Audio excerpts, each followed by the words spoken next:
first, most obvious and most important item you're going to need is, of course, the cage. Now, buying a cage can be really difficult these days, not so much because it's hard to make the choice, but more because the wrong cages are easier to find. You've probably decided already which species of hamster you want to get. So if you've decided to get a Syrian, you'll need to get a cage that's a minimum of 80 by 50 centimetres. If you've decided to get a dwarf hamster or a Chinese hamster, you'll need to get a cage that's about 70 by 30 centimetres minimum. However, if you are getting a pair of dwarfs, remember, Chinese hamsters are not dwarfs, please don't buy them in pairs.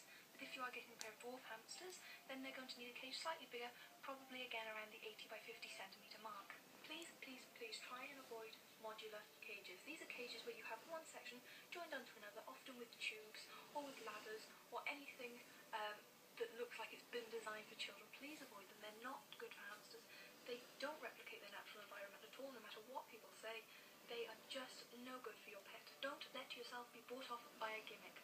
Guys, I know those rotor-stack cages look amazing. Even I've seen the Princess one, I thought how cute it is. But it is gimmicky. It's designed for children, not for your pet at all. You can buy a simple, large and great cage for so much less than you can buy something like a rotor-stack cage or a critter trail or anything like that. The ovos, the habit trails, all those things, ignore them because you can get so much more for so much less money.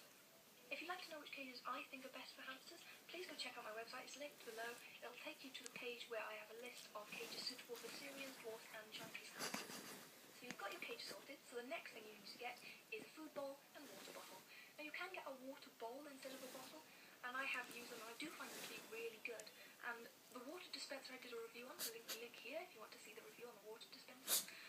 That is really good as well. However, apart from the dispenser, I have found that I do often go back to bottles. I do find them to be much better than bowls in terms of they don't get dirty as quickly and the water just seems to last longer. For a food bowl, I'd recommend you go for anything that's designed to be a cat's dish. Now this is a really good one. I won't tip it too much because it's got food in it, but you can see it's nice and wide, but at the same time it's shallow. Now a hamster loves to sit on its food while it eats. It's sort of a protective instinct to keep all the food to itself, stop anyone else sharing it. So having a bowl that is shallow enough for them to climb into and wide enough for them to sit in is your best option. There's a lot of debate over whether a hamster actually needs to have a house or not. Now,